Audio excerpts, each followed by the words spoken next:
behalf of CrossCheck Media and Biz Talk Today TV, welcome everyone to Buy, Hold, Sell. I am your trader, Todd Schoenberger. We are going to be absent of Tobin Smith today. He is on assignment, and he's coming back with some great content later on, and also for his Money Mavericks show. But we'll get into that later on. But I have a very special guest for us today. Since it's the holiday season, we're closing out the year. Everyone wants to look at how they did through 2024 and what they need to plan for 2025. And I have the expert that's going to help us actually get to that goal and help us move forward and move past those goals. Anyway, we'll clean that up later. But I have with me Evan Marks. He is the founder of M1 Performance Group out of the tri-state area. Evan, welcome to Buy, Hold, Sell. First of all, the energy is unbelievable. I feel right at home. I'm like, are you sure you're from Maryland? I feel like you're a New Yorker true and true. Todd, thank you very much for having me. I was a Wall Street guy for a long, long time, and the energy is contagious, and I am looking forward to this conversation. Outstanding. Well, yes, I know you can feel the energy, and I know that you, being a Long Island guy and also a lacrosse guy, and as the audience knows, I am very, very fond of the sport of lacrosse. I obviously have a son who everyone knows is playing collegiately, and we'll talk all about that in a little bit. But tell me about your experience with all of this, because you have the Wall Street background, Evan, and you really tie this into performance coaching. Can you tell the audience a little bit more about the background? So quick, skinny, I didn't even know what the hell Wall Street was, by the way, but I went to University of Pennsylvania, which seems just to be an incubator for Wall Street. And I went to school with an identical twin brother named Steven, and he got recruited by a guy named Steve Cohen at SAC Capital. I think they were earning 50 million. And my brother's like, Ev, you got to see what these guys are doing. They're making tons of money. It's competitive. I go, what do they do? They go, I think they trade stocks and stuff like that. I'm like, that's all you know? He goes, that's all I got. I was on the road to go to JP Morgan Consulting. He's like, you got to nix that shit. He goes, you're in the wrong arena. So I literally went back, missed all campus recruiting, and I got a job with a place called Spear, Leeds, and Kellogg. Oh yeah, no, well. Small specialists, but they have an over-the-counter. They were in the Amex, obviously New York Stock Exchange. They were massive. I never heard of them. Not that I knew any other firm besides Goldman and everybody else. And that's how I started my career. I lived on Gold Street. At that time, it was like a crack den.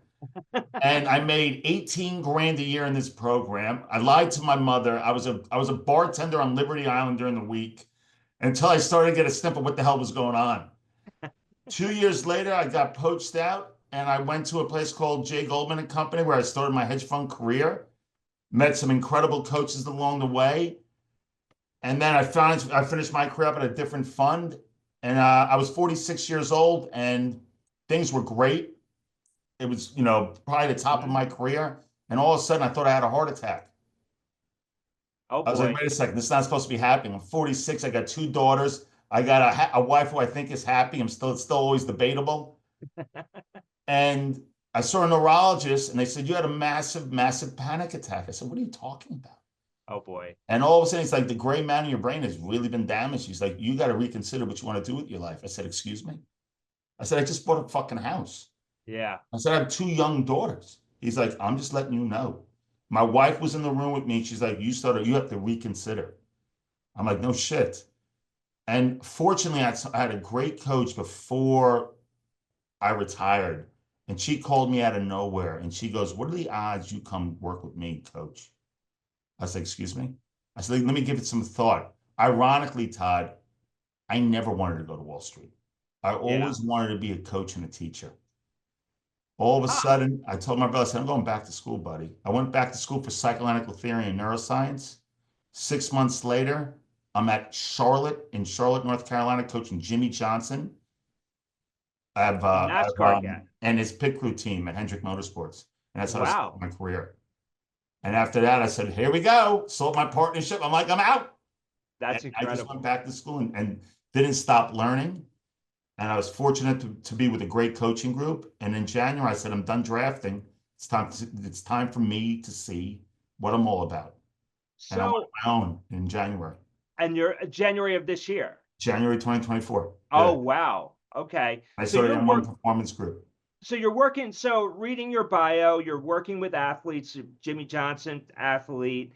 You're dealing with obviously highly competitive alpha individuals, but then you also have the Wall Street side to it. And, similar to the show Billions on HBO with Wendy Rhodes being the So by the performance way, coach. just not to cut you off, so Wendy Rhodes is Denise Schultz. She was my coach, and that's why I worked for No kidding. Okay. her. So, Yeah.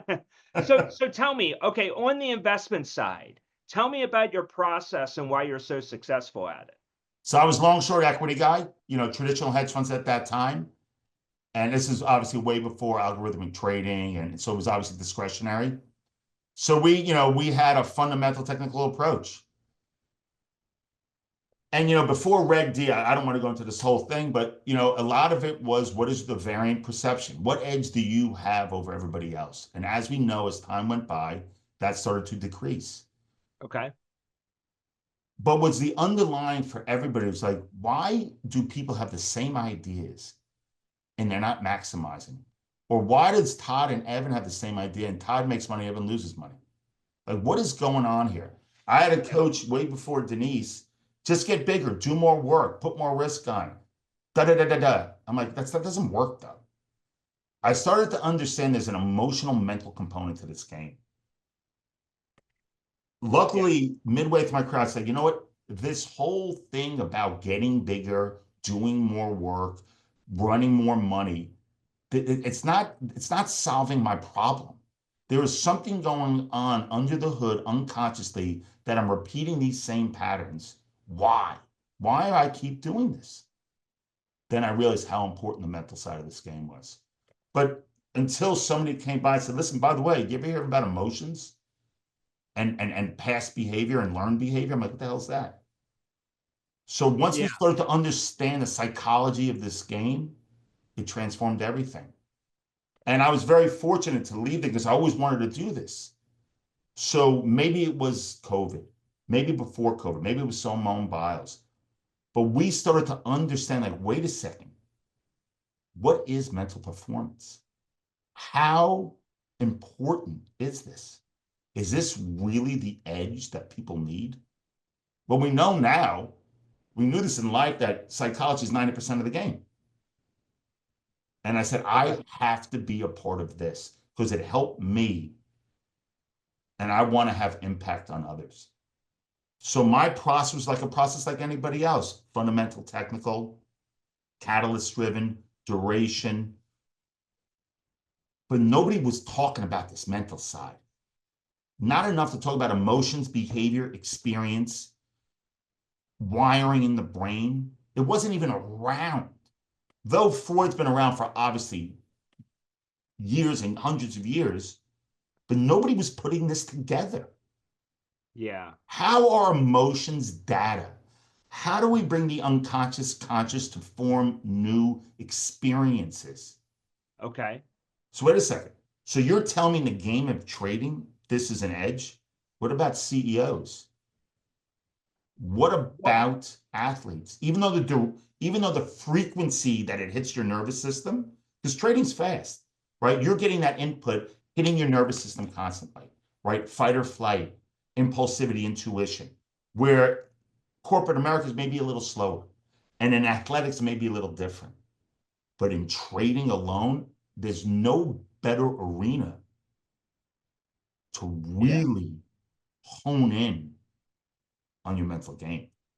So, okay, so let me ask you this. So, let's take a portfolio manager. You being in the hedge fund space, I was in the hedge fund space. If you have a portfolio manager that's up 20% this year, they're probably are they seeking your guidance, or are you talking to the guy who probably is down 5% for the year? Well, like anybody else, right? When you go for coaching, it's not like things are going well, right? You go when you're stuck and things, either you're plateauing, stuck, or you're in a pickle. But the thing about coaching is so interesting is that our job, my job, is to listen to what you're not saying and pick up on emotional patterns. And then it's really to marry the why and how. Why am I doing this? Which sounds like therapy. But how the hell do I get out of this? But it's not really getting out of this. how do I build a new mental foundation that I can leverage off of? Right? Because boom and bust guys and guys who are not consistent, we really start to get on this emotional roller coaster from panic to euphoria all over the place. How are we able to stabilize that where consistency with evidence builds confidence?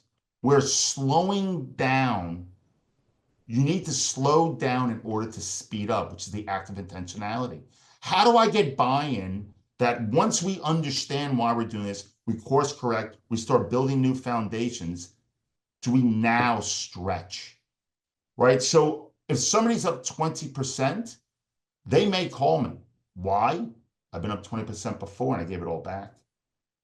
Right? Is that a matter? Do I deserve this? Am I a fear of success? All these things are learned.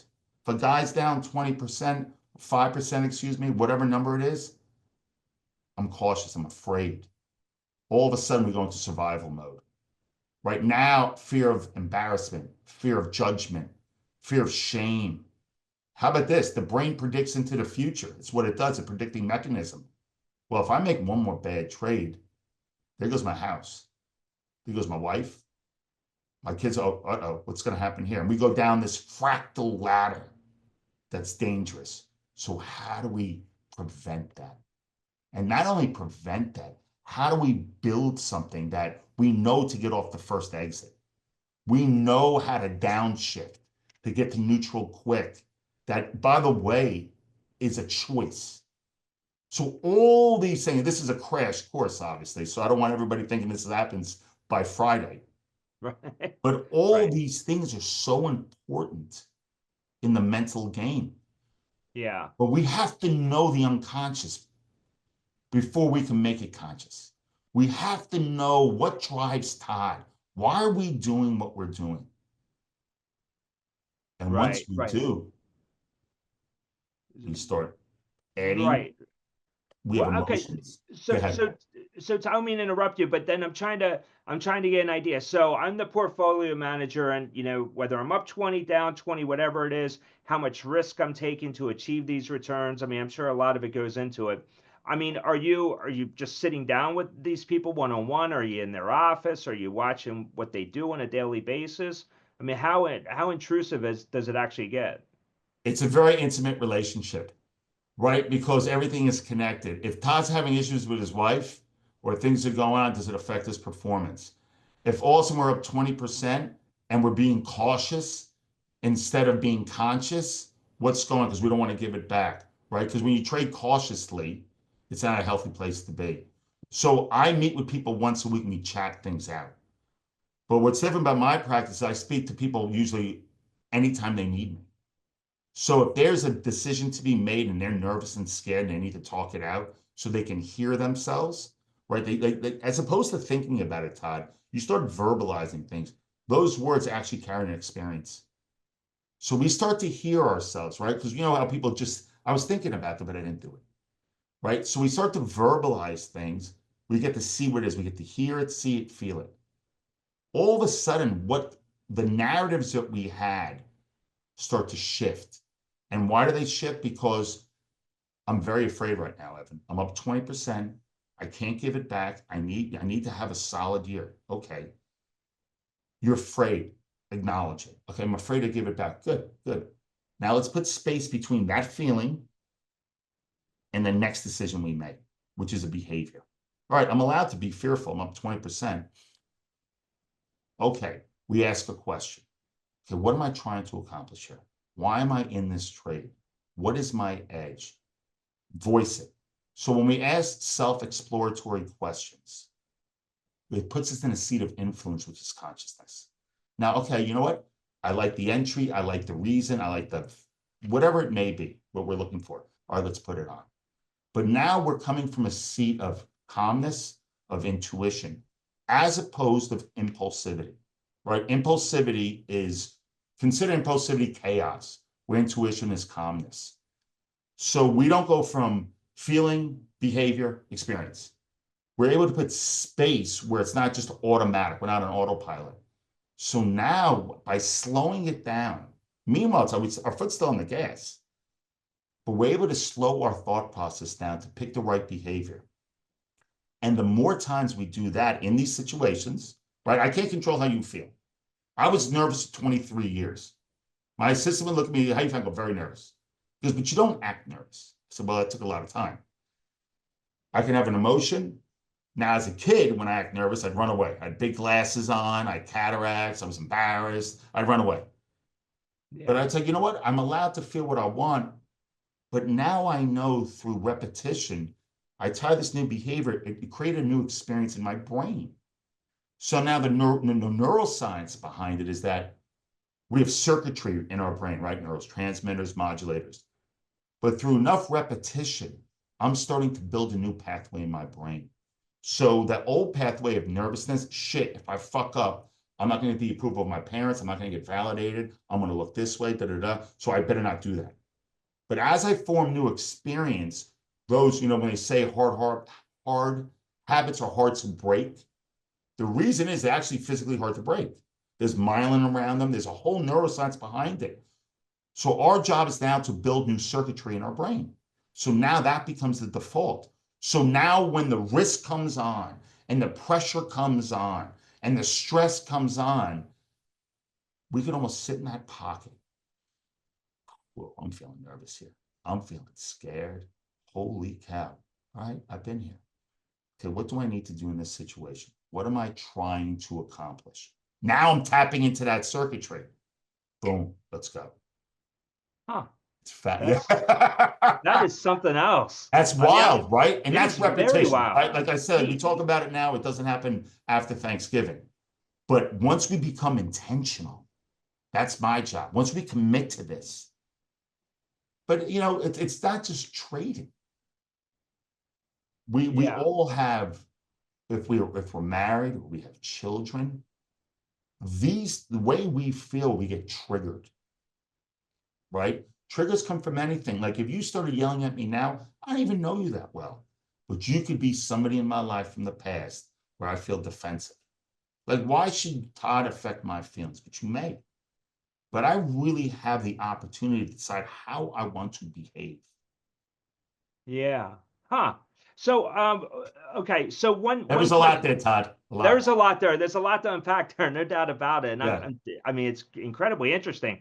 So before we go to the break, I want to ask you this though. So if you have, let's stick with the example of the hedge fund manager. This is an ongoing process, obviously. You don't just see these people for 3, 6, 9 months. My average client life is 5.5 years. Yeah, I would imagine. Now, are there certain goals that they try to hit with? Yeah, sure. Absolutely. Okay. Hit milestones. People like, well, what do you see me in 5 years? 5 years? I have no fucking clue. Yeah. Give me a year and let's set some goals. But the thing about goals, real quick before we go to break, is that I don't even know where we're starting from yet. Like, you want to set goals day one? Has it worked for you? No. Let's go figure out why it hasn't worked. And then let's start setting goals where the midpoint, right? Because anybody can start something and we all can finish when we see the finish line. People get lost in the middle. So let's shorten these goals up so we can start to really produce evidence of what we're capable of doing. And then we start moving the what do we call the yardsticks down the field, right? That's called stretching. Right. Like, I want to make you uncomfortable. I want to make you feel, right? Because I want to rely on our techniques. And that's stretching. I don't want to snap you. If I snap you, go back to familiarity of what, even though it doesn't work anymore, but it feels comfortable. Yeah, So no doubt. Really going down that way. And then, things happen. It's an amazing journey about, listen, at the end of the day, running money, trading, Wall Street is the greatest personal development game in the world. Where else can you feel the rainbow of emotions within 13 minutes? Yeah, you're right about that. No doubt about it. And we definitely have to dig into that a little bit more. But listen, let's leave it there on this block here, Evan, because coming up after the break, I have to ask Evan, not just now we're talking about Wall Street, what about on the athletic side? Evan is a former D1 lacrosse player at Penn. Want to get his thoughts on that, because how many of you have kids that are out there that have not exceeded or not hit their true potential, or at least what you think is their true potential. But we'll get into that a little bit more, and also a few other surprises. So with us today is Evan Marks. He is the founder of M1 Performance Group, and we'll be right back after the break. Please stay with us. Buy, hold, sell, brought to you by CrossCheck Management. Ready to up your game and learn more about the thrilling world of sports betting? Introducing Double Down with Breslow, the ultimate podcast about the business of sports gambling. Join me, James Breslow, and a long list of expert guests as we dive into the art and science of the sports betting industry. Evolving regulations, technology enhancements, and the meteoric rise in the number of players makes this sector the fastest growing and most intriguing in the world. Unlock the business secrets from many of the industry's most recognizable C-suite executives, including famous odds makers and influencers. Every episode of Double Down with Breslow is packed with insider tips, deeply skilled analysis, and in-depth discussions. Don't miss out on the ultimate resource for mastering the business of sports betting. Listen to Double Down with Breslow on the Evergreen Podcast Network or wherever you listen to podcasts. That's Double Down with Breslow, the business of sports betting podcast.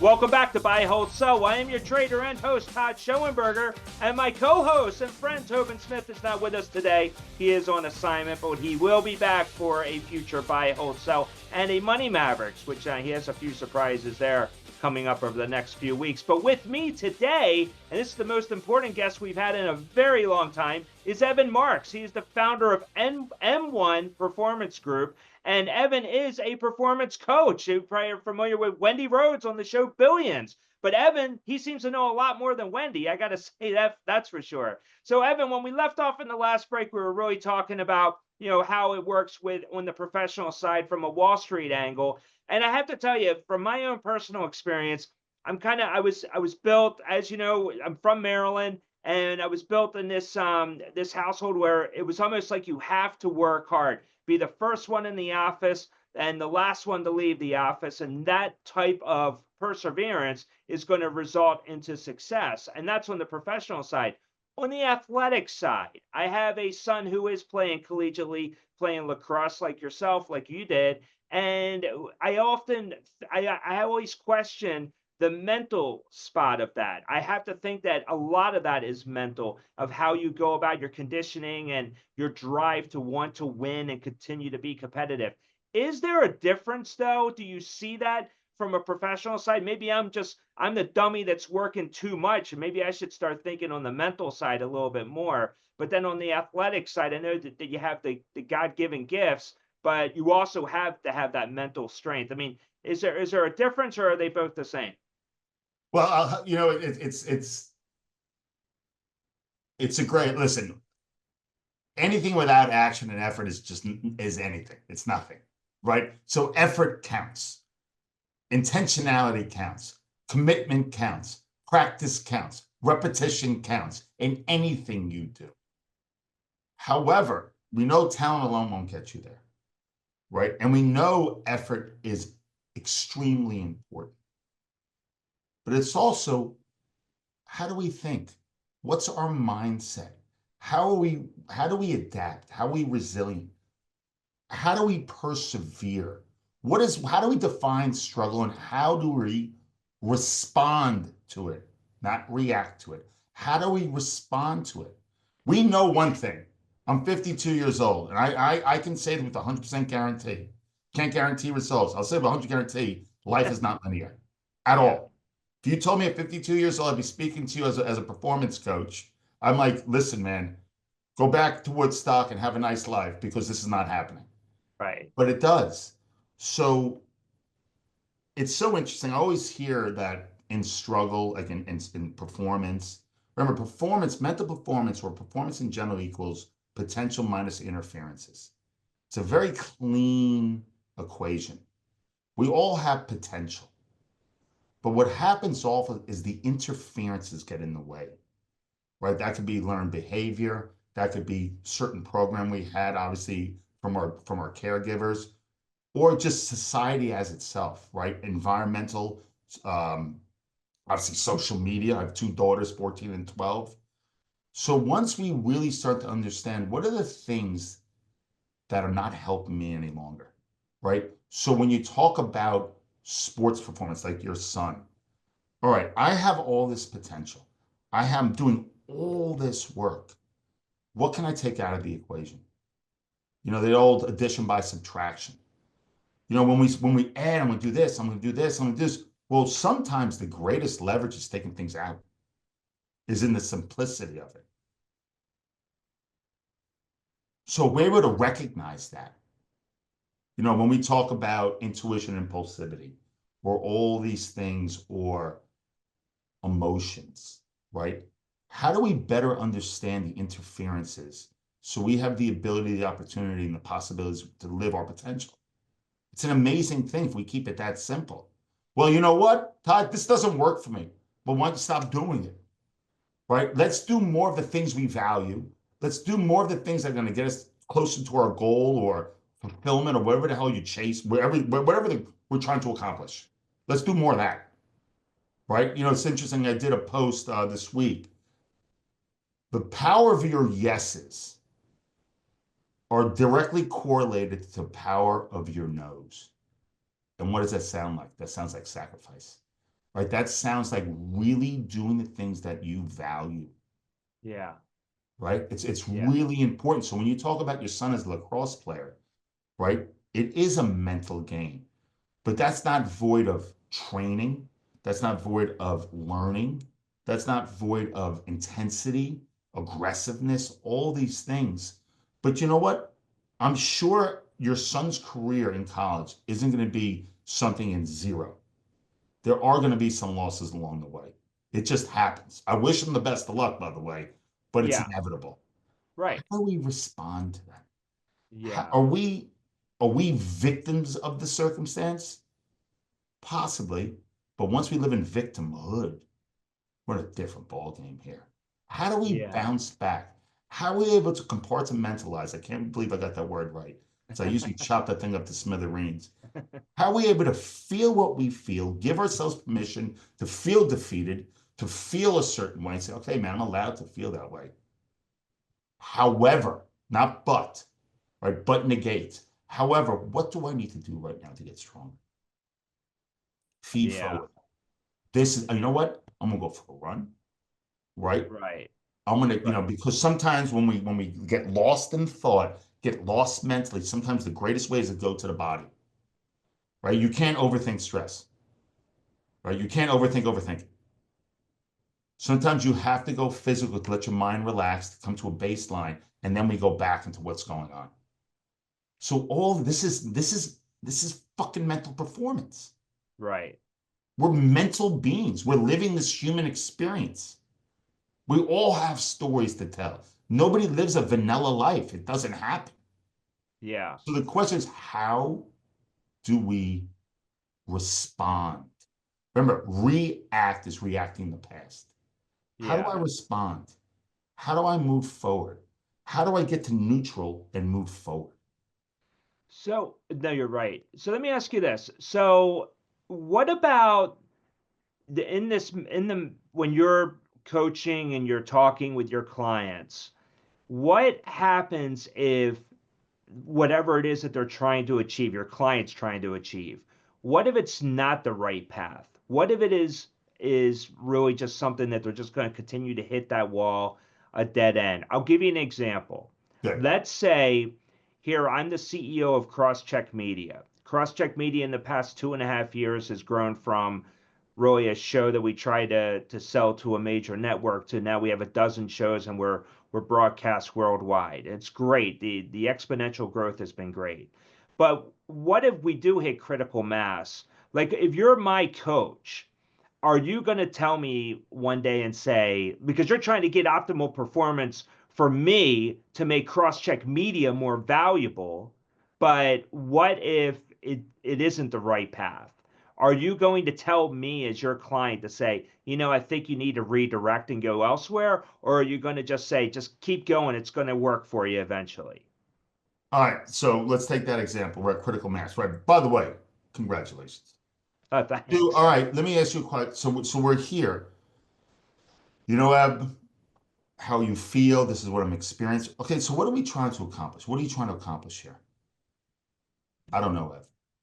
Is it a rhetorical question, or I'm asking you. I'm asking you. What are you trying to accomplish? Well, eventually, well, the idea is that for CrossCheck Media to have the three verticals that we have with video, audio, and print, digital print, we want those to continue to expand. And then now we have BTT, Biz Talk Today, but by next year, 2025, the goal is to actually have a news channel, a political channel, and a sports channel. So we'd have three channels instead of just the one. So we have lots of goals that are there, and the audience, there's a demand for it.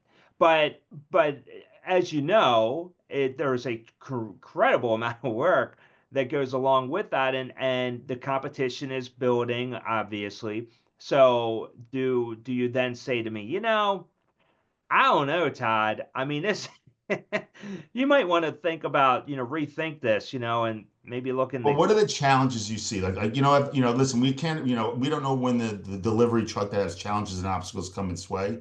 yeah, But, and I'll throw this out to you before you answer that question. Remember, procrastination isn't the lack of effort. It's actually the fear of a future feeling. So oftentimes when we get stuck, right, it's a fear of something, right? Because I love I love verticals, by the way. I'm a massive vertical guy, right? So is it the fear of working too much?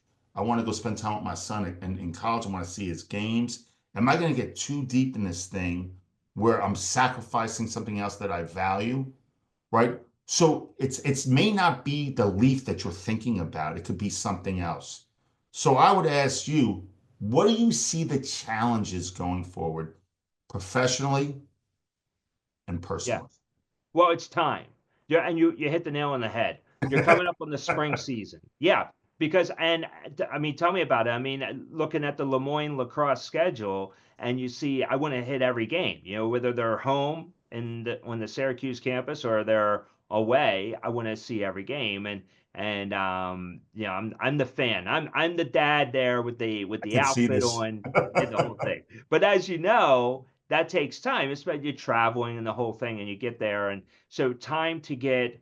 So what I guess the fear of that is by committing that time, that is very valuable to me, then that can actually take away from some of the initiatives, and it kind of puts things behind. And then if we're behind, then we have competitors that can be gaining ground, and we lose that. So I guess, that is the balance, but trying to keep it together. But I guess in my situation with CrossCheck, I mean, we've seen the success of it, and it continues to grow. So I would be your client, and I'd say, you know what, Evan, you're awesome. And you talk to me for 10 minutes, and I'd be like, yeah, we're off to the races. But I would imagine you have some clients that you're like, you know what, I don't know if this is going to be the right path for you. I would imagine, because even on the athletic side, you can have all the will you want, but you might not have the athletic ability to advance yourself and be elite. And so I would imagine there is a crisscross there, and probably that probably produces a challenge for you when you're speaking with some of your clients. What's so interesting, Todd, is that only time knows the right decision, right? So if we're Right. able to sit in a pocket in a state of consciousness and calmness and make our best decision in the moment, that's in the moment. It's not haste. We don't know if it's the right decision. Me doing things with my daughter, I thought I came from a place of calmness. I thought about it. I knew the emotions behind it. I said, you know what? I gave it space and I made a decision. That's the best decision I had at the time. Do I know at this moment it's the right decision? I don't. I want to make sure that you and I sit down and make the best decision we can. What's interesting when we talk about fear, fear of, oh, I should have done. The biggest fear of all, the highest intensity, it's not rejection, it's not embarrassment, it's actually regret. Hmm. So if you were to build this juggernaut, which sounds like you're about to, and you have been, but you miss a couple games, are you going to sit back and say, Fucking Ahab, dude. What a bad decision that was. Why did I think that was so important? I want us to Right. make the best decisions we can using the art of acceptance. I accept this decision I've made just now. Sounds like trading, right? If I sell this, if I cover this, am I cool with that if it goes high? Yeah, I'm fine with that. All right, good. We made a decision. It was conscious. Listen, if we sell something and it goes higher, or we make a decision this and it goes whatever, and it goes long or short, whatever the hell it is, I'm fine with that. I'm still left to be fucking pissed. Yeah. But you know what? I made a conscious decision. But I know the more I do this, the better place I'm going to be in. So Yeah. for you, it's then we go into systems, right? How do we outsource? How do we delegate? How are we able to accomplish? How am I going to run your times? How do we structure time for you, Todd, where you know what? There's a possibility. If we play our cards right, we outsource right, we delegate right, we can actually have our cake and eat it too and accomplish what we want to accomplish. Really? I didn't even Yeah. think about that. Well, because we had emotions involved and everything was stirred up. Let's slow it down. All right, what can we actually do here? You're like, Yeah. I didn't even think about that. Really, we could do that? Let's see. Yeah. That's good. That's really good. Curiosity is one of the greatest skills of ever. Get Yeah. curious. Like, what else? Wait a second. I can do that. No, I get it. Let's switch gears a little bit here. Yeah. So, on the athletic side, Lamar Jackson, I'm a Baltimore Ravens fan. Everybody knows it. I'm very vocal about my Ravens. And so, Lamar Jackson is determined to win a Super Bowl, but he has had challenges in the postseason. What are you telling someone of his? I mean, he's one of the best quarterbacks in the league, if not the best right now. I mean, arguably speaking. Of course, I'm biased with that statement, but what do you say to somebody who is already elite and they want to be even better than that? So I do coach professional athletes. So, it's so interesting, you know, to say that Lamar Jackson will never get better from here. Do you believe that? That no, I think he will be better. So then that answers your question. He's elite now, and he's going to get even better. Yeah. So Does he he know works. that though? Well, the whole thing is that, right? So I'm not a motivational coach, right? So let's say Lamar's like, he's getting better and better and better, right? Now expectations. Remember, as a trader, you're not being judged. Maybe by your manager, maybe by your investors, this, that. The thing about athletics is you're constantly judged, constantly. Look at Aaron Judge, as I used Judge twice. Guy's one of the greatest baseball players ever. He was Yeah. being judged in the World Series. Like, seriously? Yeah, I How could know. you even dare? But you know what? He's a human being. So those are the guys when I come in, we have a chat. So for Lamar Jackson, right, how are we able to let him know we're not there yet? How do we keep him insatiable? How do we keep that drive? But also, how do we keep the humility, right? And I mean, obviously, he's phenomenal. But how are we able for him to down regulate to keep him focused on what we're trying to accomplish? Because he may have 5 Super Bowls we don't even know about yet, right? So how do we keep him focused, not Yeah. void of exposure, not void of social media, not void of actual emotions? He's a human being, by the way. We're all human beings, right? It's Right. not. There is nobody fearless. Everybody feels fear. There's no such thing as fearlessness. It's in the face of that people accomplish things. So how is it we are able to keep Lamar in the pocket, down regulated, and really focused? Right. And knowing we're not there yet. How do you keep that drive? And that's what we do, right? Like for you, what you're about to build and all this, you're not even there yet. Yet. Yeah. That Yeah. yet is a powerful word, right? Because remember, when you think about the brain and neuroscience, the dopamine in your brain isn't at the end, it's during, it's the progress. So, how do we keep him mentally focused? How do we keep him understanding when he gets comments and he feels embarrassed? How can we put space between how he feels and what we need to accomplish? right? And that is just repetition.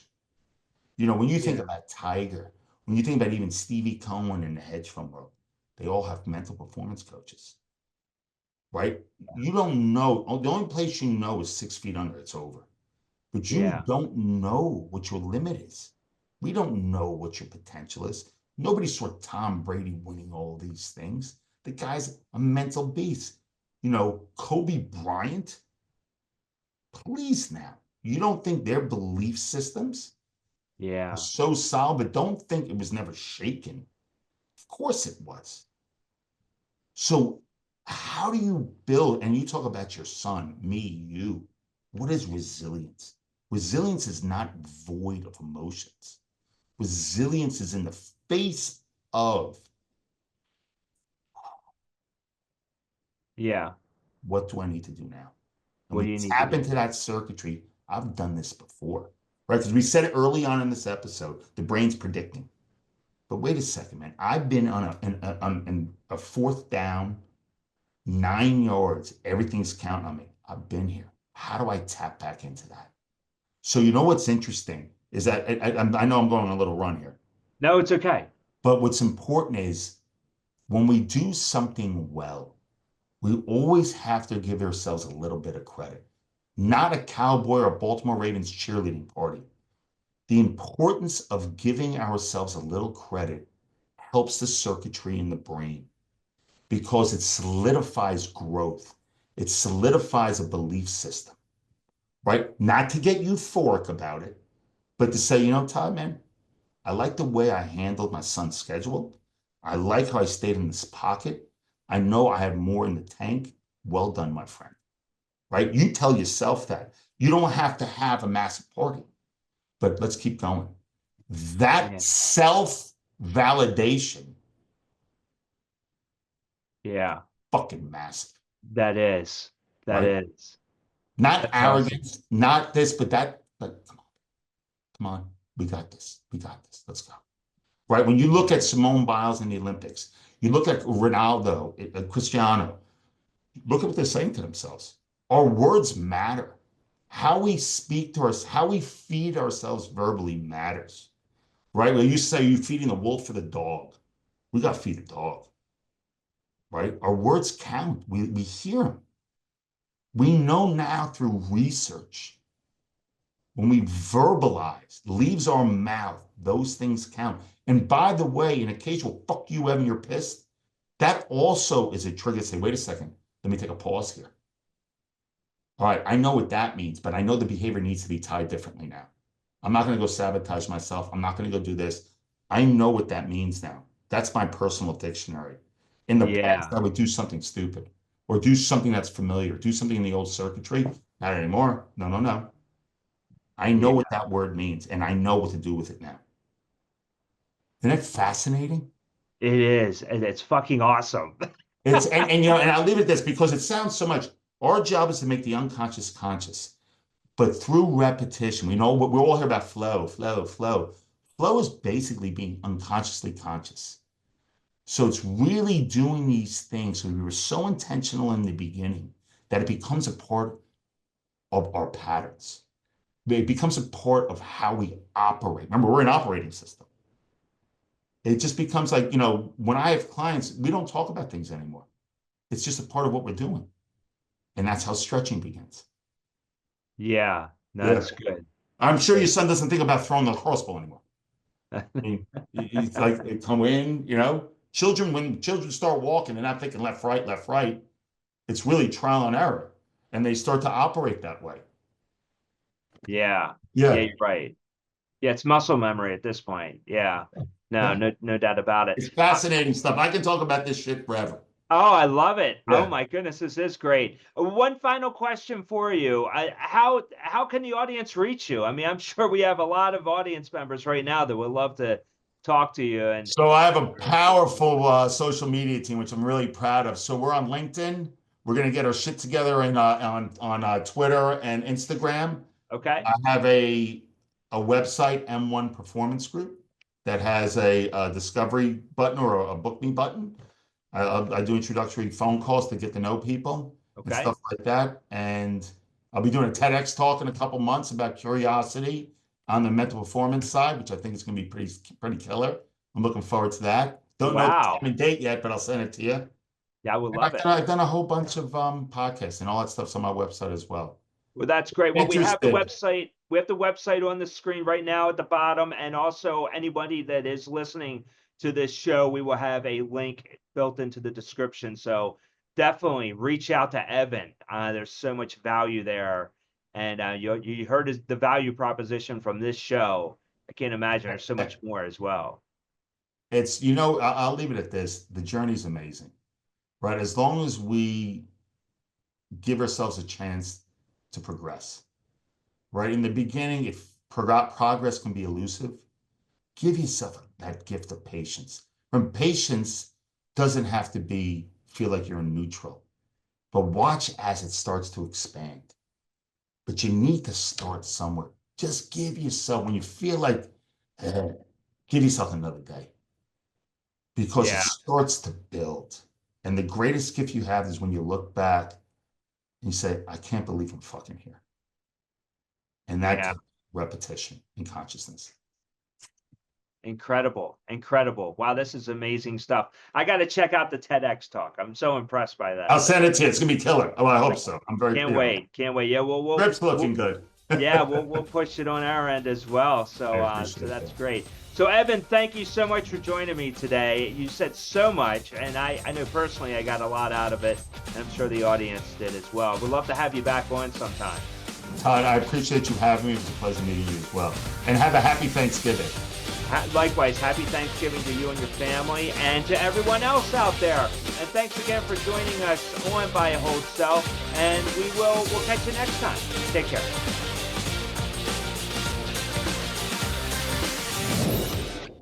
Buy, Hold, Sell, brought to you by CrossCheck Management.